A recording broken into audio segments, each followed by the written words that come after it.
Outside here, drip drying, is the main sort of chassis of the dyno. This was again just covered in grease and grime. You sort of couldn't touch it without getting lag. So now it's bare. We've just brought it out here and pressure washed it like slowly with a really rotary high pressure nozzle to get rid of everything. So that's clean now.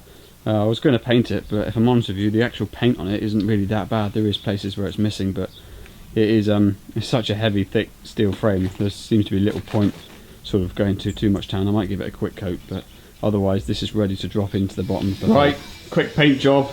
I've just done the covers over there and the main frame that sits on the top, so that can go sort of hard overnight now.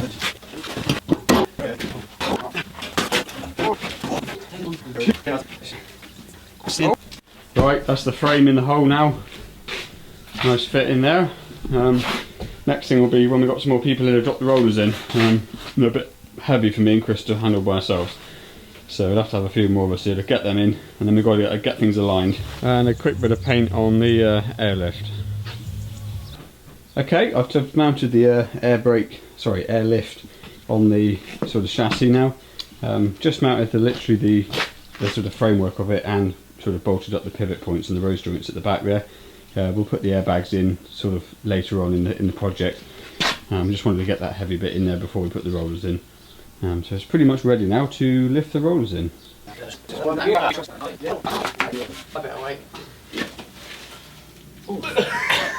This is going well. Hang on a minute. 3, 2, 1. Oh, Chris, what are you mincing around for? You left it up front. Let me move the strap forward a bit. Let me move mine forward a bit the way things are going here. You fight in my face. It's stinking over here. Ready? I can't move the strap, there's too much weight on the console.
Ready? 3, 2, 1.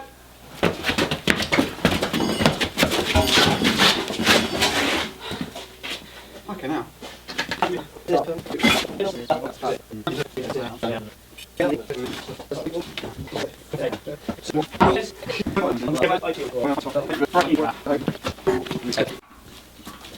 Rollers are in.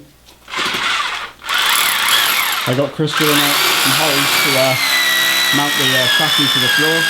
So there's 12 mil thunderbolts that are going to bolt it to the floor. We've measured everything up now. Everything's in line, so it's in line with the square with the pit. Reese is doing up the thunderbolts, and then the top frame will go back in. So part of the new dyno, we're widen the doorway.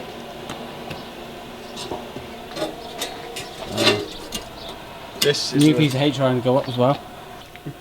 So, and then he's got a widened door as well.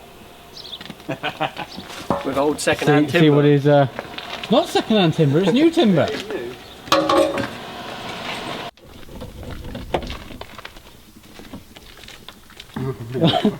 What's going on here? Well, what's happening here is Reese is having a professional exhaust job done with a penknife, and she's going to look something like that when she's finished.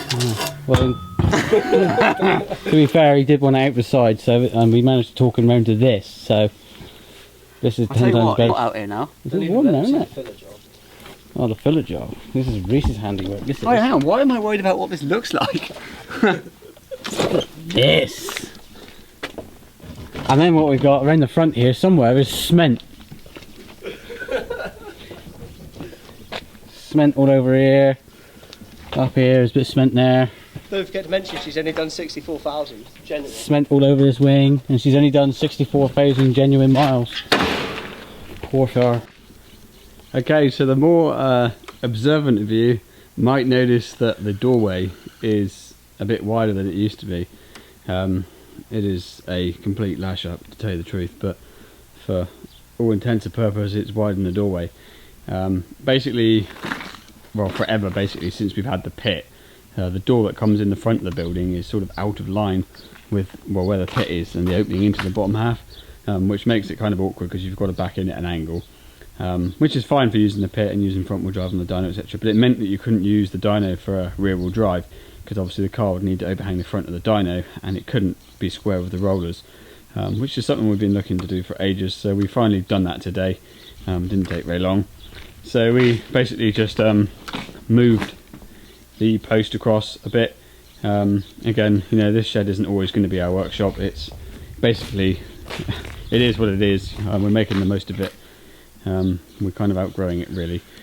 But while we're here, we'll make the most of it. So we've widened the doorway by moving the post across. Luckily the lintel was already long enough, so we didn't actually have to change it like we did on the other one. We looked at the idea of making up new doors, but we kind of decided in the end that it really just wasn't worth the time or the money doing it for what it's for. So we've just basically bodged it, extended the door. I say bodged, it's fine, you know, it'll work for everything we need it to for the time it's going to be here. So we've made the doors wider, which has made the whole entrance wider, which means you can now reverse straight in. You'll see it's now wider than the edge of the pit. So yeah, so you'll also notice the dyno is now sort of in its hole. So both rollers are in, bolted down tight, and we've measured the distance between the rollers and adjusted them so that it's exactly true with each other, which is quite important because otherwise you get quite, well, a lot higher rolling resistances with tyres rubbing. So they're in, bolted down, the airlift is fitted, all greased up, along with the roller bearings, and sort of ready to pipe up. The top cover is in, secured. We've screwed that all the way around, and we put the cover plates on and sort of all new bolts, etc., to hold all that down. So that's looking quite smart. So really now it's a case of finishing this rebuild on the retarder. So that'll be in the next upcoming sort of videos or the end of this one, however it ends up being edited. And next thing is also need to fabricate just some short ramps to come off the back to meet where the pit is. There's sort of a 4-inch drop there at the moment. We looked at sort of concreting that whole area level, but in the end decided that it'd actually be more annoying to do that. We find it quite helpful to be able to get underneath cars there when they're on the dyno. So the most clearance you could get, the better, we was thinking. So we've left that as it is. I'll make 2 small ramps then, just to ramp down where the wheels are, and 2 small ramps at the front to enable you to get up on it. Because again, there's a lip where we've just kept out the ground a bit. We've done that on purpose. We could have recessed it fully by going down 4 inches, but we've purposely kept it high to try and keep some clearance under the car so you can get underneath for strapping a bit easier. And one thing we found with that Clayton is because we had it totally surface mount, with very low cars it was very difficult to get your arms in underneath to put the cross straps on. And I know a lot of places tend to just sort of stick some cross straps in the front toe eye and leave it like that. But I'm not a massive fan of that really. I prefer to sort of tie it into the subframe behind the drive axle, so that when the car's pulling forward it's pulling into the strap rather than loosening the strap, which is what happens when you strap it in the front. So I'll make some ramps up for there as well. Sort of a bit uneven ground. Obviously the dyno, etc., is all level, as is the pit ramps. You'll notice that the floor in the workshop is not. So obviously the difference between the floor and the dyno is sort of changes as you get from one end to the other. So one ramp will have to be a bit steeper than the other, but that's no big deal because obviously you'll just be reversing on, and once the car's in position it's 100% level. So also as part of the project, which basically, because we've had to widen that front door, you can almost see better actually from back here how much wider that is now. Basically where the sort of jump pack and the shovels, etc., are over there is where the compressor used to be. but obviously because we've narrowed that space up, there's no longer room for the compressor to sit there anymore. So in the process we've obviously had to move that. So we've brought that down here. It's not in its position yet, it's just dumped there. We've just moved it down here while Reese was here earlier because it's pretty heavy and pretty difficult to carry around two of you, well, almost impossible in fact.